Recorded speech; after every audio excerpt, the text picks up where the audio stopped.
The arrival. Desperate, the night sky was dark and full of stars, but the quiet was broken by the low hum of a small spaceship moving fast through space. Inside, an alien princess held her daughter close. Both were tired and scared. The princess, named Ayla, looked out through the small window. Their home planet, Viran, was far behind them now. It was a place filled with war and pain. Ayla's people had lost everything: their homes, their friends, even their freedom. Ayla's daughter, Lyra, was very young, only 6 years old. She looked up at her mother with big, trusting eyes. Ayla smiled softly, but her heart was heavy. She knew their journey was only just beginning. "Mom, where will we go now?" Lyra asked quietly. "Somewhere safe," Ayla said. "Somewhere no one can find us." The ship shook suddenly. Alarms beeped loudly. Ayla's heart jumped. "They are close," she whispered. The enemy from Viran had found them. Ayla knew they could not fight now. The only chance they had was to reach Earth. It was a planet far from Viran, full of humans who did not know about the war. Ayla looked at her daughter and took a deep breath. "Hold on, Lyra. We will be safe soon." After what felt like hours, the ship's lights changed. They were close to Earth now. Ayla prepared herself for what would come next. She had heard stories about humans, strong but unpredictable. The ship landed in a quiet forest far from cities. The cool night air was different from the harsh winds of Viran. Ayla stepped outside carefully, holding Lyra's hand tightly. They did not know anyone here. They were strangers on a strange world. Ayla's only hope was to find one human, a man she had heard about who might help them. Her name was known only in secret circles: Princess Ayla, last of the Viran royal family. And her daughter was the future, the hope for their people. Ayla began walking towards the small town nearby. The forest was dark and strange sounds made her nervous, but she did not stop. After some time, she saw lights in the distance. She moved faster. Her daughter held her hand tighter. Suddenly, she heard a noise behind them, on footsteps. Ayla stopped and turned quickly. It was a man, tall and strong. He looked surprised to see them. "Who are you?" he asked, his voice calm but firm. Ayla's heart raced. This was the man she had hoped to find. Jason. He was a human known for helping those in need. "My name is Ayla," she said softly. "This is my daughter, Lyra. We come from far away. Our planet is in danger." Jason looked at them carefully. He saw the fear in their eyes and the weariness of their clothes. "Why are you here?" he asked. Ayla looked down. "We need help. The people chasing us want to kill us. If we stay, we will die. Please, you are our only hope." Jason felt a strange feeling. He had never met aliens before, but he could see the truth in her eyes. "Come with me," he said after a moment. They followed Jason to a small cabin near the edge of the town. Inside, it was warm and quiet. Ayla held Lyra close, feeling safe. For the first time in days, Jason sat across from them, watching carefully. "Tell me everything," he said. Ayla took a deep breath and began. She told Jason about Viran, a planet torn by war. How the enemy had taken over and hunted her family. How she escaped with Lyra on this small ship, risking everything to save her daughter's life. Jason listened without interrupting. The story was hard to believe, but he could not deny the pain in Ayla's voice. "Why come to Earth?" he asked. "Because no one here knows us," Ayla said. "And because I heard you are a man who helps those in trouble." Jason nodded slowly. "Help is not always easy. There are rules here, and many people afraid of what they don't understand." Ayla looked at him with hope. "I don't have a choice. If I fail, my daughter will die, and maybe so will my people." Jason was silent. He thought about what to do next. Helping them could put him in danger, but he could not turn his back on 2 innocent lives. "You can stay here for now," he said finally. "But we must be careful. If anyone finds out, it could cause trouble." Ayla thanked him quietly. She knew the road ahead was long and full of danger, but for now she had found a small, safe place. Lyra looked up at Jason and smiled shyly. Maybe here, on this strange planet, they could find a new home. Outside, the wind whispered through the trees. The stars shone bright, a silent promise of hope, but far away, enemy ships moved closer, searching for the lost princess and her daughter. The fight for survival had only just begun. The offer, a dangerous stealth. The small cabin was quiet except for the soft breathing of Ayla's daughter Lyra, who was finally asleep. Ayla sat by the window, staring into the dark forest outside.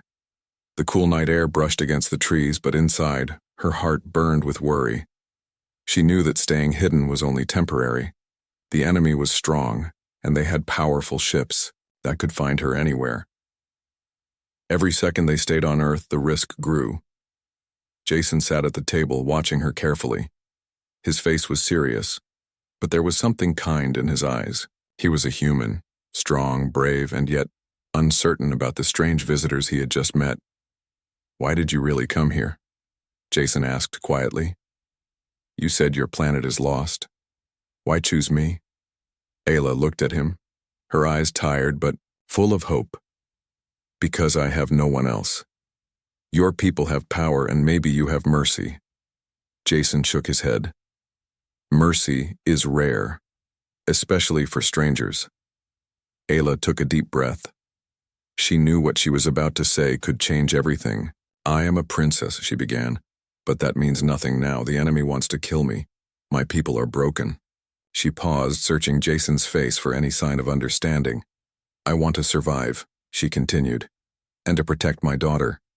Then she said the words that shocked Jason. "Make me your concubine." The cabin fell silent. Jason blinked, unsure if he had heard correctly. "Concubine?" he repeated. Ayla nodded, her voice steady. "Yes, it is a bond from my world. It means I will serve you, protect you, and in return you will protect me and my daughter." Jason looked away. "That's a big request." "I know," Ayla said softly. "But I offer you more than protection. My blood is royal. My people are strong. If you accept, you gain allies, power, and maybe a chance to change things." Jason's mind raced. On one hand, helping them was dangerous. Humans did not like to be involved in alien wars. Governments would want answers, and people might fear what they did not understand. But on the other hand, here was a woman, scared but brave, offering a bond unlike anything he had seen. He felt something stir inside, a mix of duty and curiosity. "Why a concubine?" he asked. "Because it is a sacred bond," Ayla explained. "It is stronger than friendship, but less than marriage. It means trust and loyalty, and it binds us together." Jason rubbed his chin, thinking hard. "If I say yes, what happens next?" "You protect us," Ayla said. "From the enemy, from those who hunt us. You give us shelter, and in time, we can repay you. And if I say no," Ayla's eyes darkened, "then we are alone, and I fear we will not survive." The weight of her words hung in the air. Jason felt the pressure of the moment. He stood up and walked to the window, looking out into the quiet night. The stars twinkled, but his mind was heavy. Finally, he turned back to her. "I will think about it," he said. Ayla nodded, knowing this was only the beginning. The next day, Jason brought food and supplies. Lyra was awake now, her curious eyes watching him closely. She smiled shyly when he sat near her. Ayla watched the small moments with hope. This human might be the key to their survival. But danger was near. News came that strange ships had been spotted in the outer atmosphere. The enemy was getting closer. Ayla felt a cold fear settle in her bones. "We must prepare," she told Jason. He looked serious. "I don't have much to fight with." "We don't need much," Ayla said. "We need courage and trust." That evening, Jason took Ayla and Lyra to a hidden place deep in the forest. It was an old bunker, abandoned, but still strong. "This is as safe as I can make it," Jason said. Ayla looked around, feeling a strange mix of relief and sadness. This was not a palace or home, but it was shelter. They sat in silence for a moment. "If you accept my offer," Ayla said softly, "you become part of my story, part of a fight bigger than you imagine." Jason looked at her, eyes serious. "And what if I'm not ready for that?"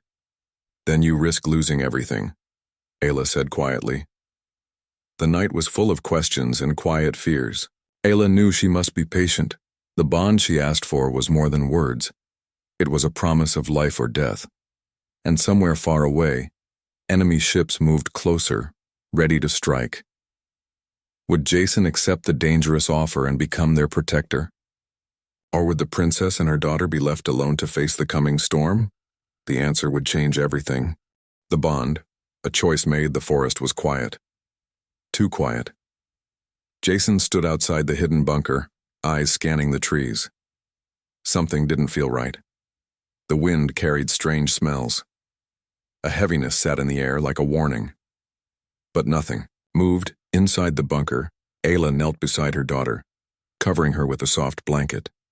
Lyra had fallen asleep again. Exhausted from the long day, her little hands clutched a small wooden bird Jason had carved for her. Ayla looked at her daughter's peaceful face, then stood and walked to the metal door where Jason waited. "They are near, aren't they?" she asked quietly. Jason didn't answer at first. He just kept watching the trees. Finally, he spoke. "Yes, I can feel it. Maybe even see it in my dreams." Ayla nodded. "They will come for us soon." There was silence for a long moment. Then Jason turned to her. "Tell me everything, about the bond, about what it truly means." Ayla studied his face. "Are you ready to hear it?" "Yes." She took a breath.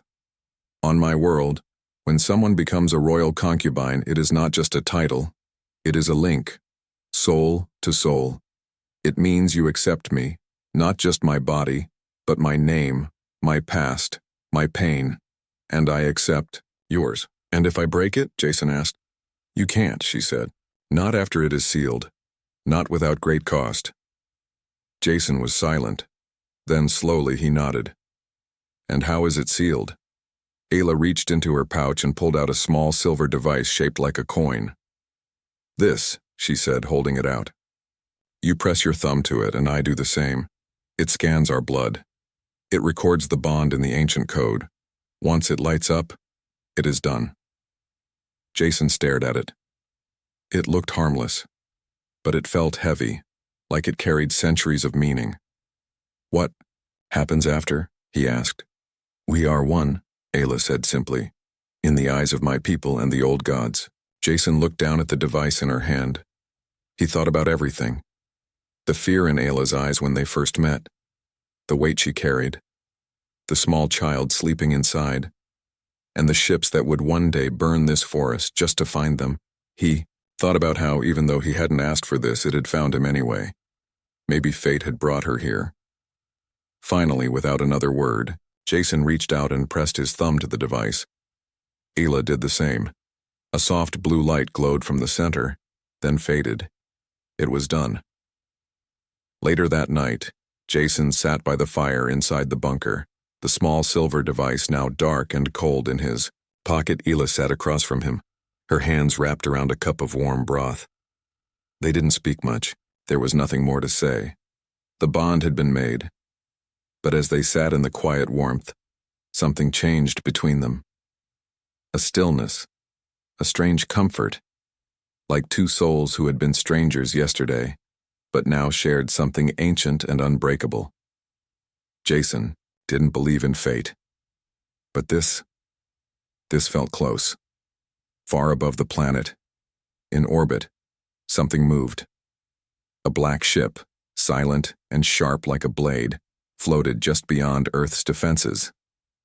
Inside, alien voices spoke in low tones. "We've located her," one said. "Send the seeker drones," another ordered. "She will not escape this time, and neither will the human." The next morning, Jason woke to the sound of birds outside the bunker. He stretched, then stood, checking his weapons.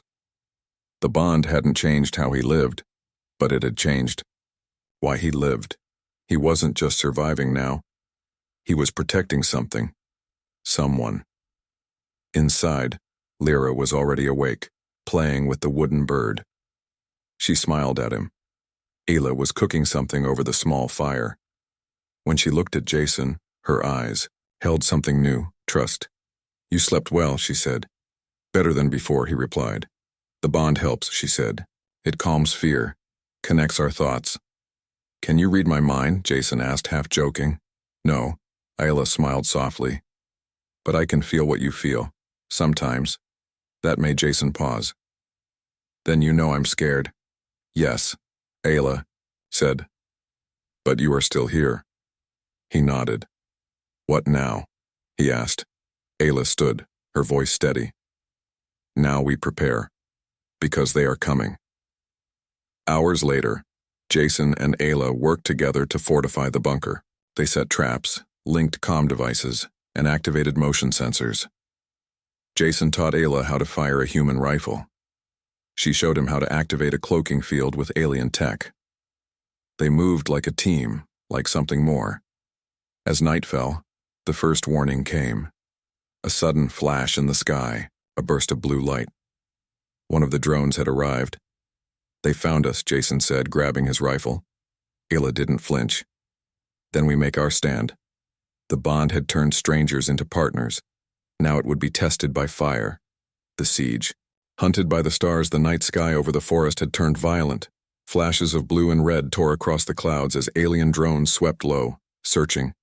Each drone glowed like a ghost lantern, humming with quiet death. The trees below shivered, in the wind from their passing. Inside the bunker, Jason checked the defense system one last time. Lasers, motion triggers, old human traps, alien cloaking screens, but he knew. None of it would be enough. They weren't fighting to win. They were fighting to survive. Ayla stood near the entrance, wearing a strange armored suit Jason had never seen before.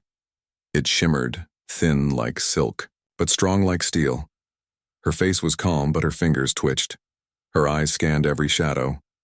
Little Lyra sat in the far corner, hidden behind thick crates. She hugged the wooden bird Jason had carved.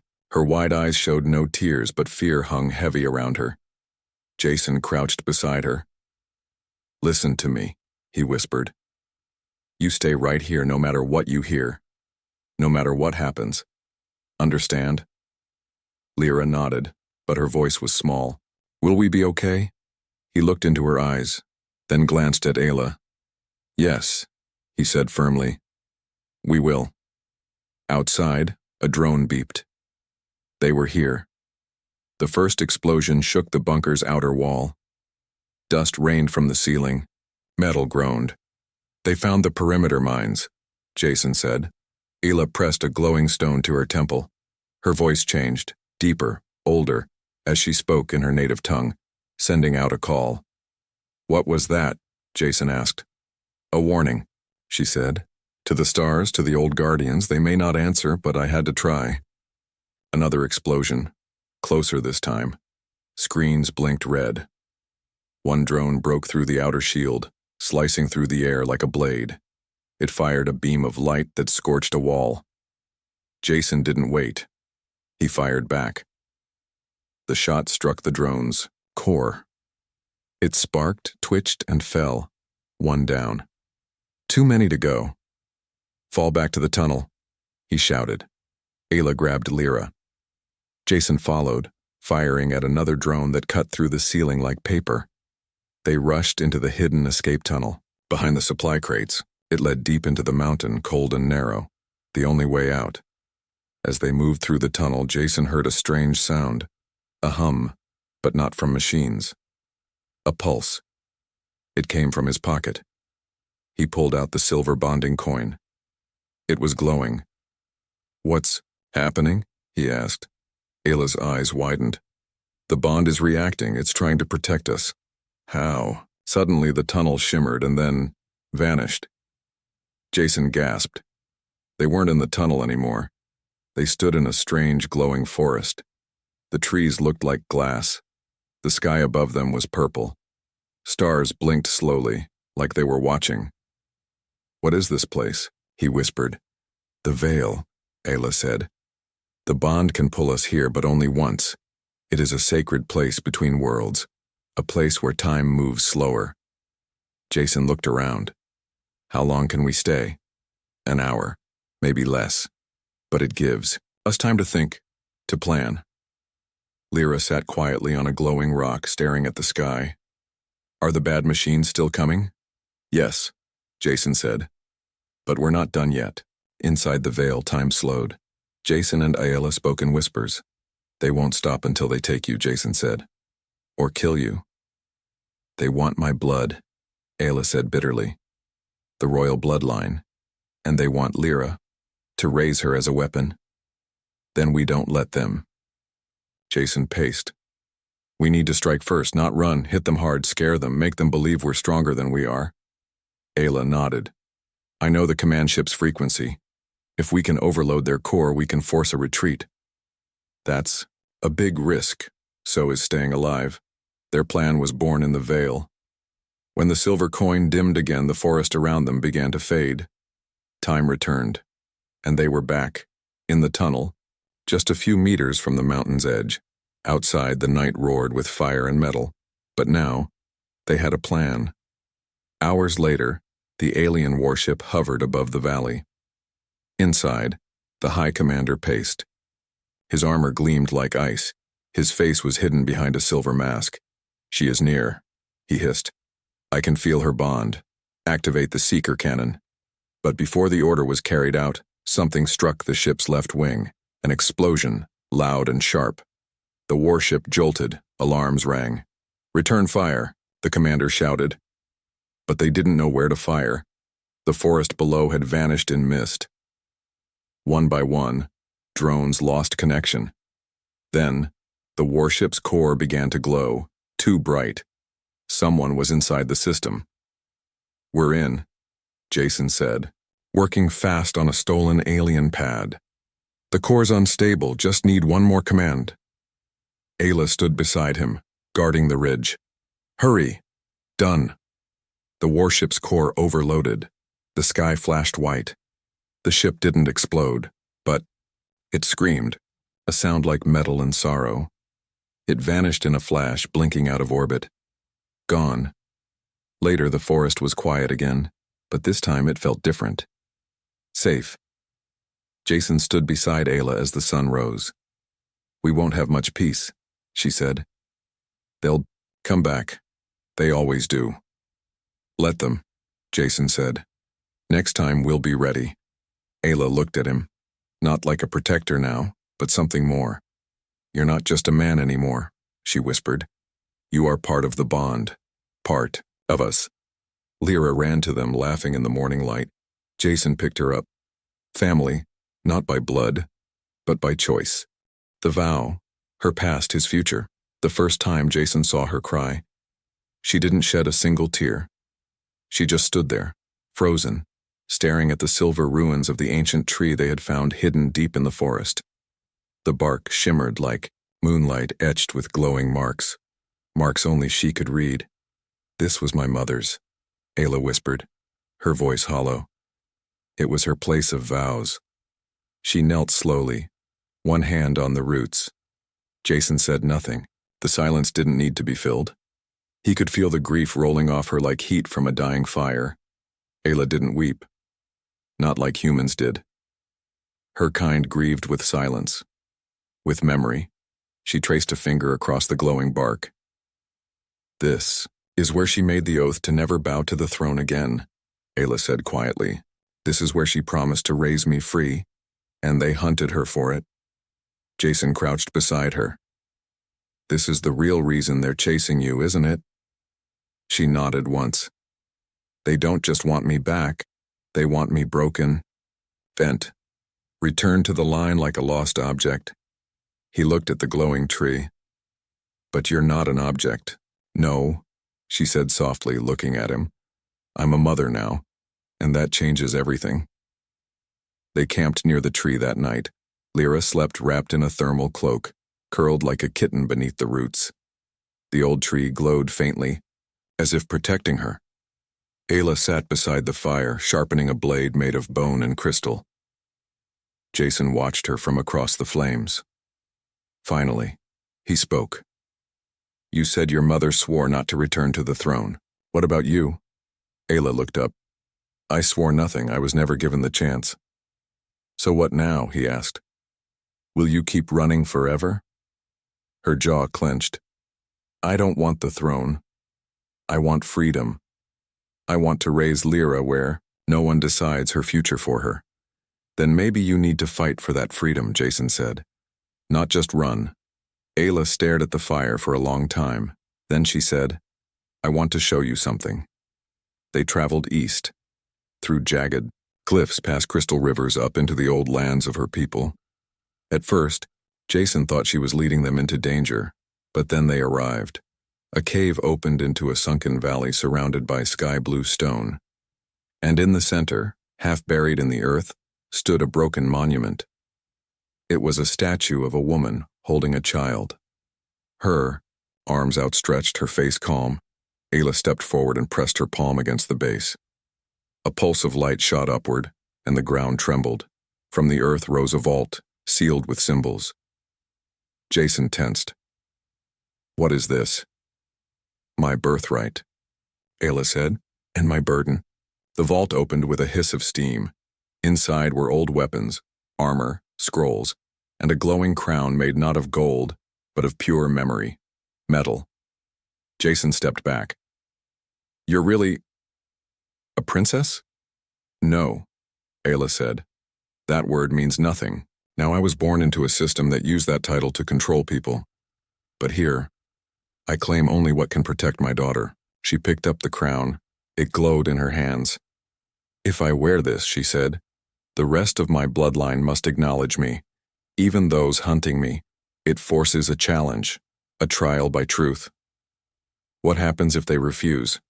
Jason asked. Then we go to war, Ayla said. And the stars will bleed. They returned to the forest days later, but not the same people. Jason now carried alien tech weapons fused with old human designs. Ayla wore light armor engraved with her house sigil, and Lyra, innocent but strong, walked taller than before. They were becoming something new, not fugitives, not survivors, a family with purpose. And then, the message came. A drone dropped from the sky, battered but functional. It hovered in front of them and projected a hologram. An alien woman appeared, tall, beautiful, eyes like fire. Ayla of the broken line, the woman said coldly. Your claim has reached the stars. The Blood Council meets in 2 cycles. Come and prove you're right, or surrender the child and die in exile. Ayla's eyes narrowed. That's my sister, she said. Jason blinked. You never told me you had a sister. She was born to rule. I was born to be hidden, Ayla said bitterly. She sat on velvet while our mother was hunted. She will not let me return without a fight. Then let's fight, Jason, said. Ayla turned toward him. Her voice softened. This won't be your fight, Jason. You've done more than enough. Not enough, he said firmly. Not while I still breathe. She stared at him. Then she stepped close, holding something in her hand. It was the second bonding coin. This is not tradition, she said. Not by your world's ways or mine. But I need to ask, if we walk into fire, will you walk with me? Not as protector, not as soldier, but as mate. Jason's heart raced. He didn't hesitate. He took the coin. I'm already yours, he said. I just didn't know how to say it. Beneath the ancient tree, they placed the 2 coins together. A blue light rose around them. The bond was sealed, not by force or culture, but by choice. And above them, stars moved slightly, as if taking notice. The Blood Council, the sister, the traitor, the choice. The first thing Jason noticed was the silence, not the peaceful kind, not the quiet of wind in trees or the hush before sleep. No, this was the heavy silence of a place where judgment waits. They stood at the edge of the summit ring, where the Blood Council met once every 100 years. Above them, 12 towering stone pillars loomed like watching gods. And between those pillars stood the most powerful beings in Ayla's galaxy: elders, warlords, priests, and at the center, her, the sister, tall, cold, eyes like burning sapphire ice. She didn't blink when she saw Ayla, didn't move, only smiled. A thin, royal smile like a knife being unsheathed. "You've returned," she said softly. Ayla took one step forward, not to bow. The crowd stirred. The elder priest raised his hand, his voice like a bell made of bone. "Let the trial begin. Speak your claim." Ayla removed the crown from her satchel and placed it in the center of the circle. It pulsed once with light. She didn't shout, didn't beg, didn't explain.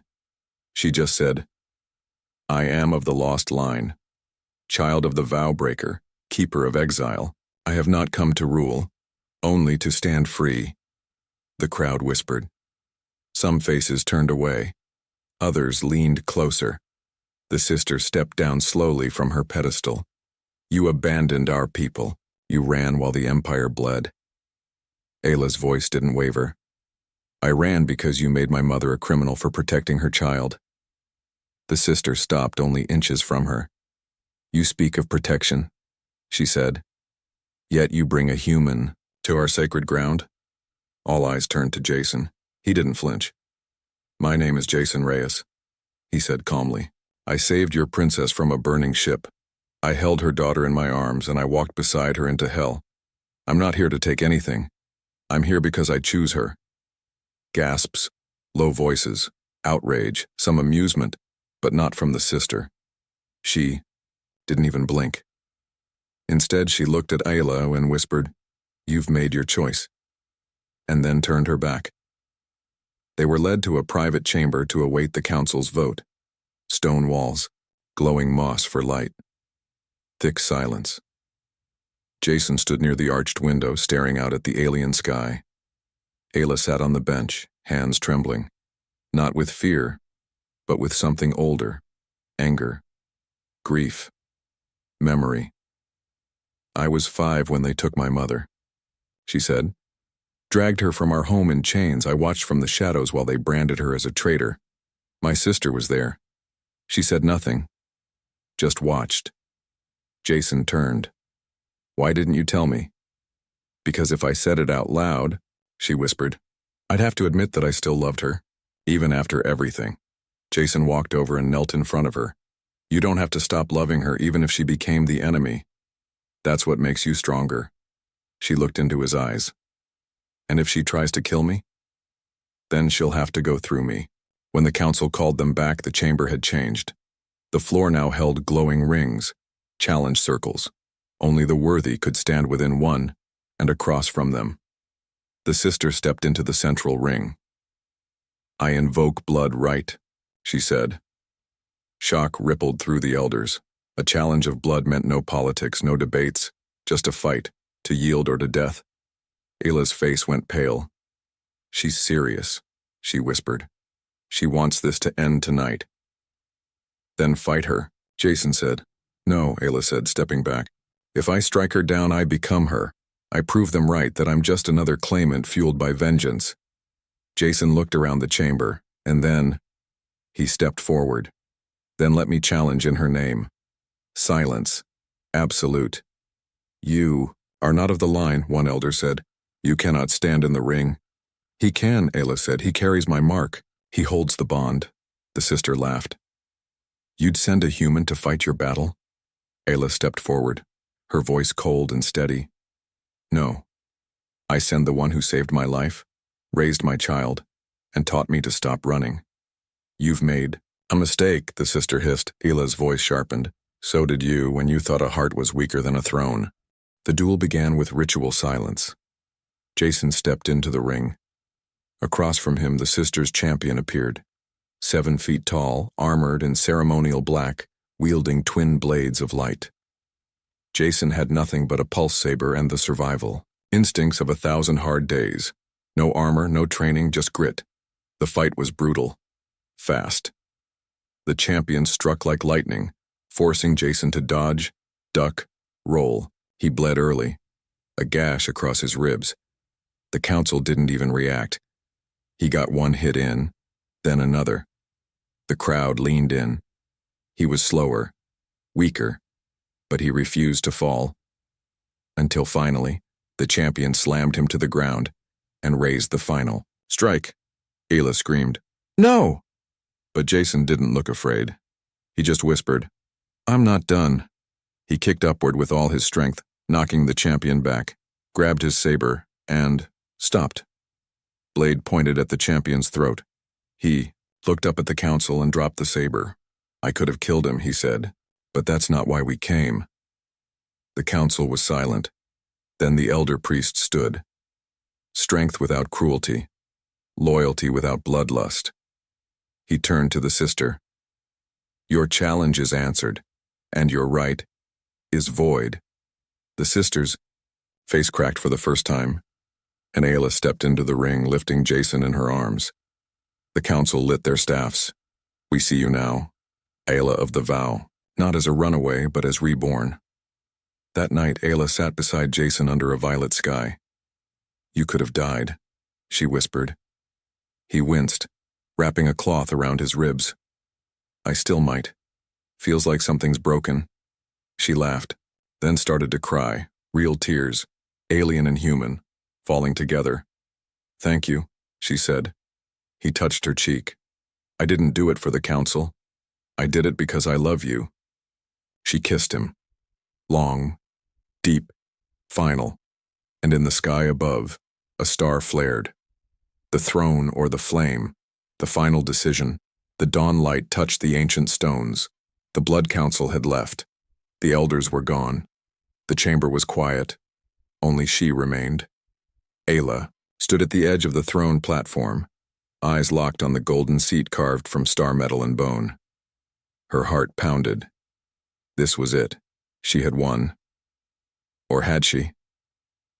Behind her, Jason leaned against a pillar, still wounded, still standing. His shirt was torn. His side wrapped in cloth, but his eyes were only on her.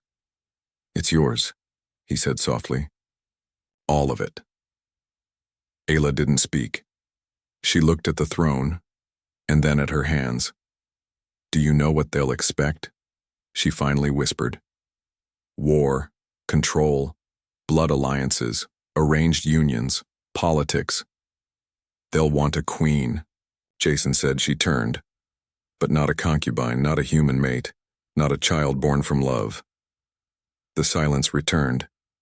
This time it was cold. "You could burn it," Jason said after a long pause. She blinked. "Burn the throne? Why not?" He stepped closer, voice quiet but sure. "What good is a crown if it costs you everything?" Ayla looked at him, a flicker of something wild in her eyes. "They'd hunt me. Call me mad. Call me rebel." "They already did," he said, smiling. "And you're still here." She let out a short laugh. It broke the tension like cracking glass. But then her gaze drifted to the shadows at the far side of the room, where a small shape waited. Her daughter, Sierra, holding a stuffed creature Jason had made from torn cloth. Her big violet eyes watched everything. Everything. And in that moment, Ayla understood. She walked to her daughter and knelt down. "Do you want me to be queen?" she asked softly. Sierra tilted her head. "Will you be sad if you are?" Ayla smiled. "Maybe." "Then don't," Sierra said simply. "I just want my mama." Tears filled Ayla's eyes. Not from pain, from clarity. She stood and walked to the center of the platform and placed the crown not on her head but on the stone floor. She raised her voice. Clear, proud, sharp like the wind. "Let this be known. I will not rule. Not in chains, not in tradition, not in fear."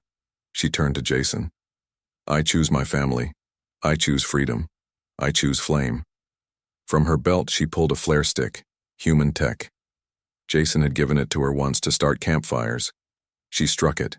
Blue flame hissed to life. Ayla dropped it on the ancient throne and the fire caught. Stone shouldn't burn. But this throne did. Ancient power met defiance, and it cracked down the middle, gold bleeding molten heat. No one stopped her. No alarms. No screams, just fire, and the sound of chains finally breaking after generations. They left that world behind. Weeks passed, then months. Ayla and Jason found a place on the edge of the galaxy, hidden among stars no one charted, a simple home, not a palace, just walls and warmth. Sierra played in the sun. Jason healed. Ayla began to laugh again, really laugh. They planted a garden. They made dinner together. They danced sometimes when the radio played old Earth music. One night, as they watched the stars, Ayla leaned against Jason's chest. "Do you miss it?" she asked. "The war? The politics, the pain?" He grinned. "No, but..." She looked up. "But what? Sometimes I wonder what kind of king I would have been," he teased. Ayla smirked. "Terrible. You snore. You drool." They both laughed, then sat in silence. Stars above, fireflies around, Sierra asleep in her room, and the universe, for once, quiet. A message came weeks later, encrypted, royal seal broken, a simple line. "The throne is ashes, but the people remember. When you are ready, so are we." Ayla looked at it for a long time, then deleted it. No reply. Just peace. Jason held her hand that night as they lay beneath open sky. "You saved me," she whispered. "You saved me first," he said.